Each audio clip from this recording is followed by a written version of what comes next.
bajar la inflación, ¿qué hacen? Cierran la emisión y bajan el tipo de cambio. Y al mismo tiempo que le bajan el tipo de cambio de 32 a 27,45, como está hoy, le suben los impuestos.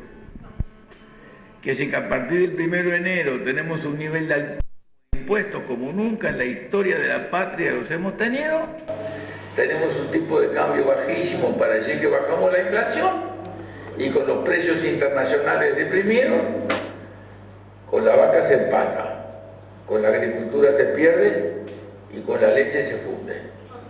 La única buena noticia que hay para Tacuarembó, más que para el país, es que va a haber una tercera planta de pasta de celulosa por ahí cerca de Chamberlain. Pero a ese déficit fiscal se agrega otro. Nos pasamos 12 años diciendo más y mejor Mercosur, más y mejor Mercosur. Y ahora estamos prendidos de Venezuela.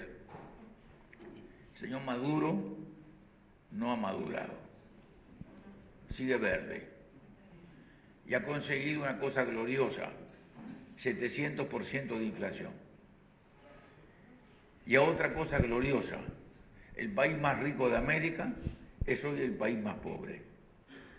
Más allá de prisiones, a gente por opinar en contra, más allá de este nuevo mensaje que le dice al Parlamento, voy a votar el presupuesto sin que usted intervenga, más allá de todas esas arbitrariedades, está provocando hambre. Absolutamente eso, hambre. Todos estos gobiernos populistas han caído. Cayó Brasil por una corrupción fantasmal. Nadie nunca imaginó lo que iba a ser la corrupción en Brasil. Para que tengan una muestra. Unos señores fueron a California, holandeses, y compraron una refinería que ya estaba obsoleta, en 40 millones.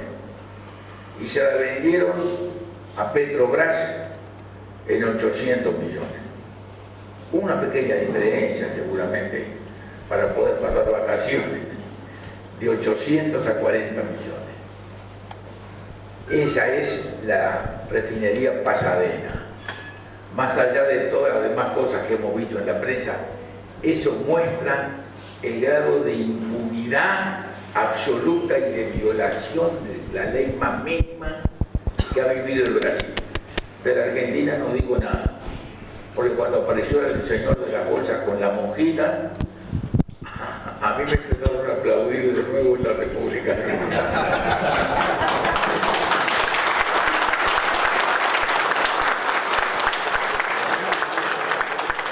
Pero ese déficit internacional del Uruguay es tan grave que estamos leyendo en la prensa que hay un acuerdo de libre comercio con Chile. ¿Alguien tiene alguna información de cómo es? Nadie. Absolutamente nadie tiene información de cómo es. Digamos, en el año 2000, el señor Fernando Henrique Cardoso le dijo al señor de la Rúa, presidente de la República Argentina, que había que votar la cláusula 32. ¿En qué consiste la cláusula 32? En que ningún país pueda hacer un acuerdo bilateral de comercio si es miembro del Mercosur con otro que no sea miembro del Mercosur. Solamente lo pueden hacer los cuatro. Esa cláusula está vigente. El otro día, cuando vino Fernando Henrique Cardoso, yo me senté en primera fila para escucharlo, a ver si habíamos cambiado algo. ¿Y qué dijo Fernando Henrique Cardoso?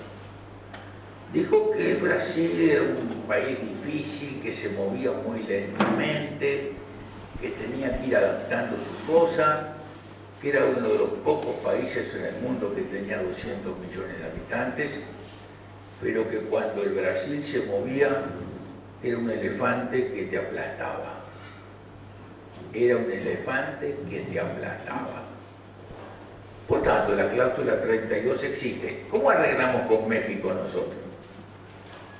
Con Brasil se arregla todo por abajo de la mesa. Por arriba de la mesa no se arregla nada. Porque el imperio no puede perder. Entonces, en el Mercosur se vota por unanimidad, no es por mayoría y minoría. Así que todos tenemos veto implícito. Entonces cambiamos la figurita. Hacemos el acuerdo con México y votamos la cláusula 32. Por eso pudimos hacer el acuerdo con México.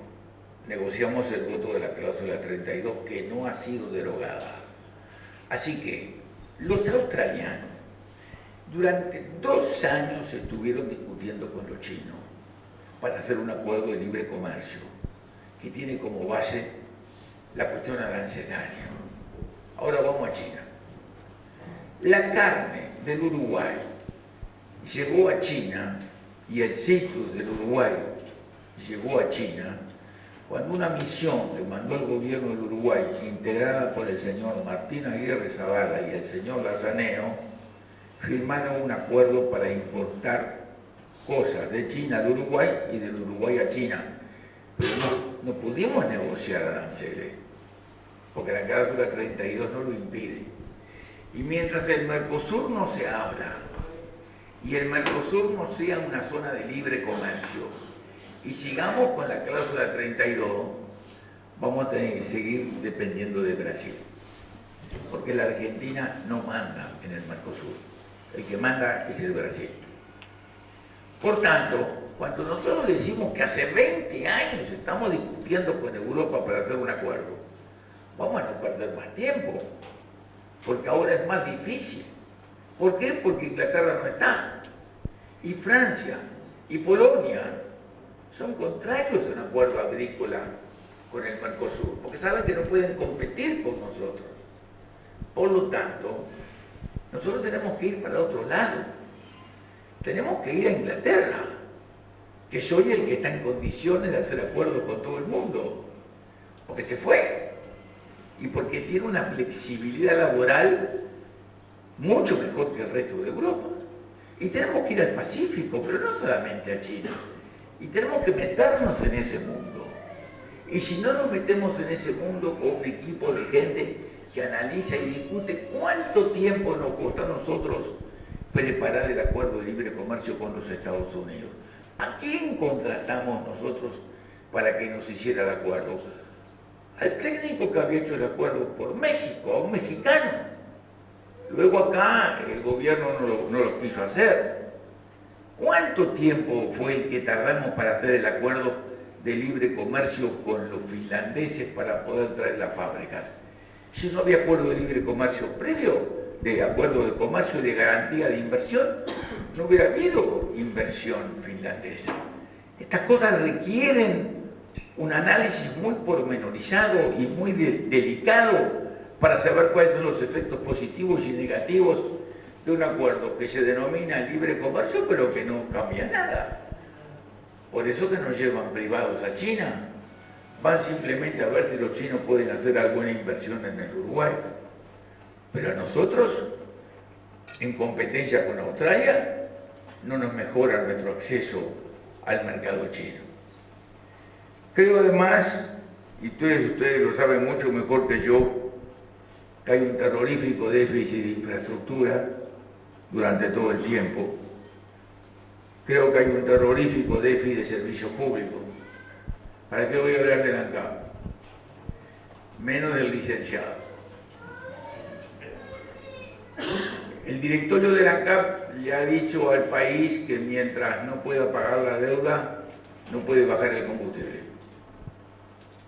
Y no puede bajar el combustible y nos está cobrando el combustible por encima de lo que vale el petróleo.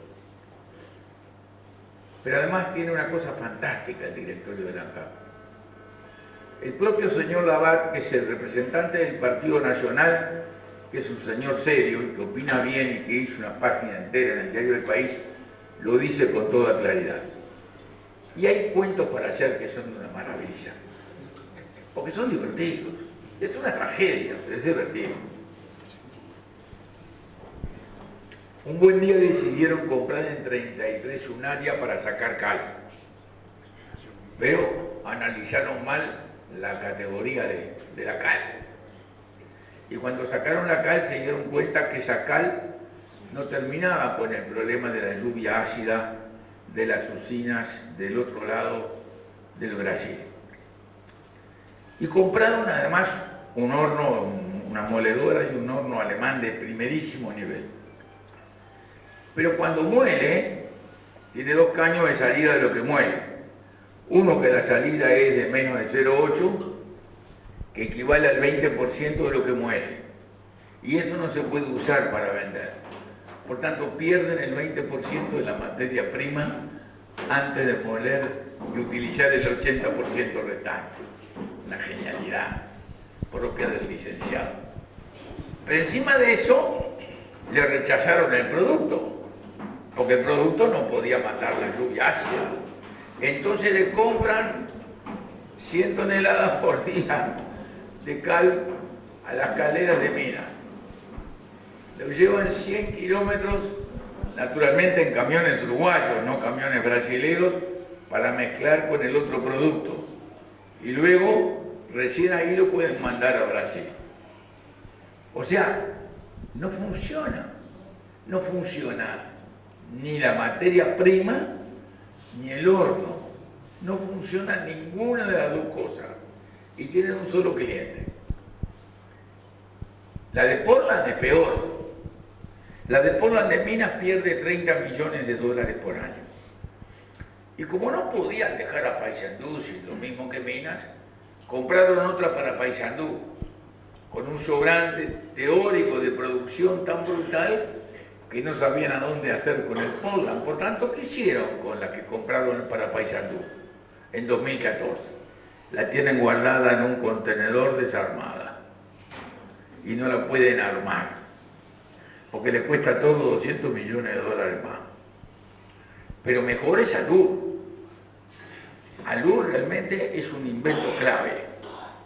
Alur es privada. Las acciones son de ANCAP el 95%.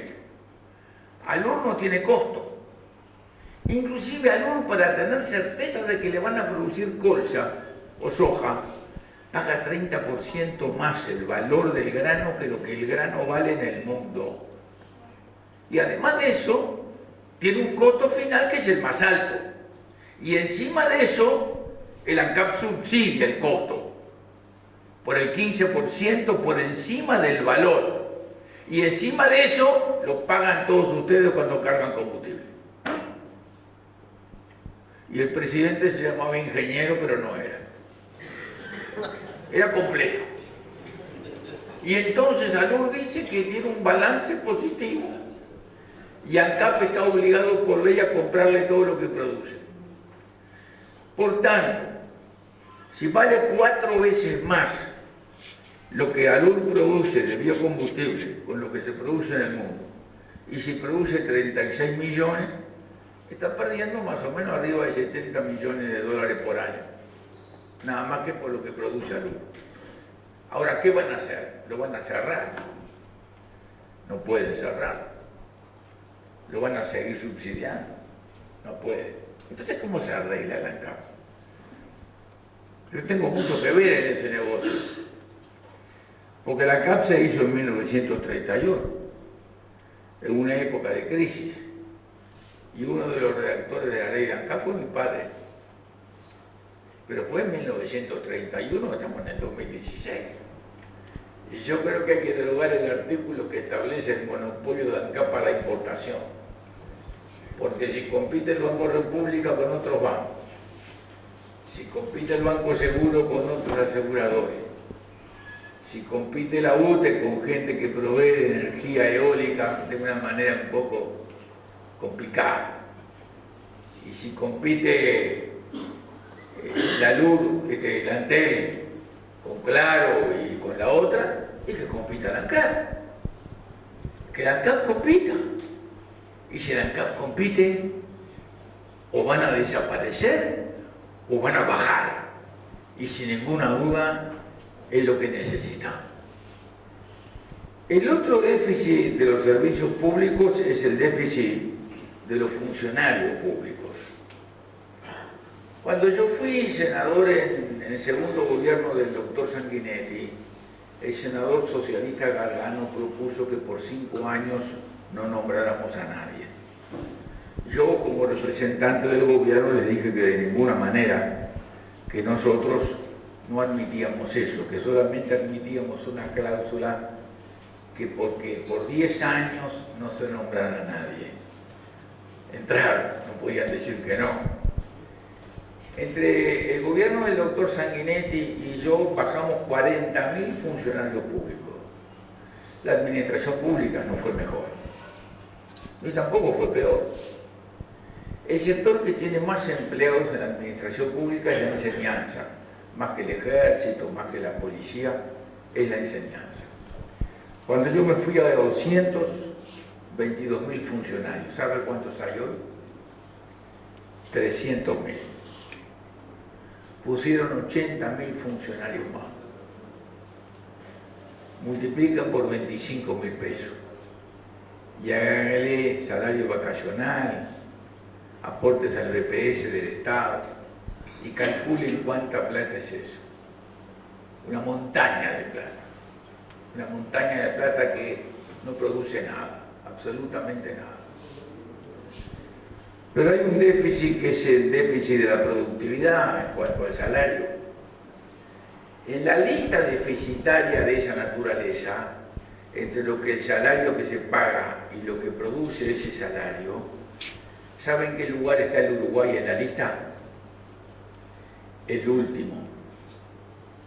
Es el último después de 140 y pico de países, en donde el salario genera la peor productividad. Y por tanto, quiero hablarle al final, luego ustedes me preguntarán lo que quieran, del sector más importante de la vida nacional, que es el sector primario, que son ustedes. El sector primario del Uruguay está pasando un momento muy serio, muy adverso, muy negativo. Para que tengan alguna idea, el sector primario se está endeudando. Y se está endeudando mucho más de lo que tenía por deuda en el 2002. En el 2012 el sector primario tenía una deuda equivalente a 1.390 millones de dólares, según el Banco Central. Al 1 de enero del 2016 tiene una deuda de 2.591 millones de dólares. Naturalmente, el sector primario, además de estar sufriendo la baja de los precios, está sufriendo de la falta de una política del Estado para llegar a otros mercados, está perdiendo las ventajas que teníamos frente a Brasil y las que vamos a perder en 2 años frente a Argentina. Y además de eso, está perdiendo en la capacidad de producir a costos competitivos. Si yo quisiera hacer un análisis de la situación del sector primario, me alcanzaría por empezar por el más embromado, que es la leche. No sé si ustedes tienen idea cuántos tambos han cerrado en los últimos 5 años. No es una zona de tambos esta. Han cerrado más de 500 tambos, que equivale casi a una pérdida de 75 millones de dólares, más lo que significa para el sur del país la unidad productiva lechera como forma de erradicación de gente en la tierra en áreas pequeñas. En un área de 200, 250 hectáreas no hay nadie que pueda hacer agricultura. Le pueden arrendar el pedazo de campo, como yo arriendo 50 hectáreas, pero si hay alguien que viene y me arrienda.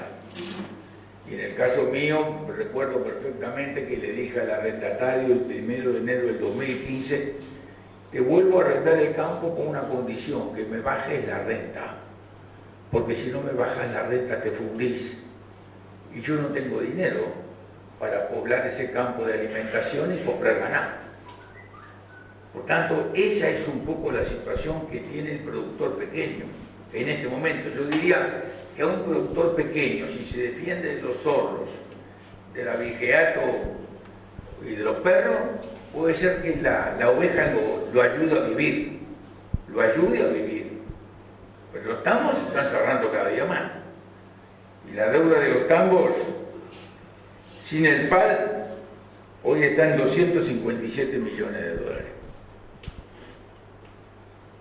Y nosotros hemos puesto 1.000 millones para tapar agujeros en el ANCAP y no somos capaces de con el 3% de la exportación salvar a los tamberos. Y no nos damos cuenta de lo que socialmente está perdiendo.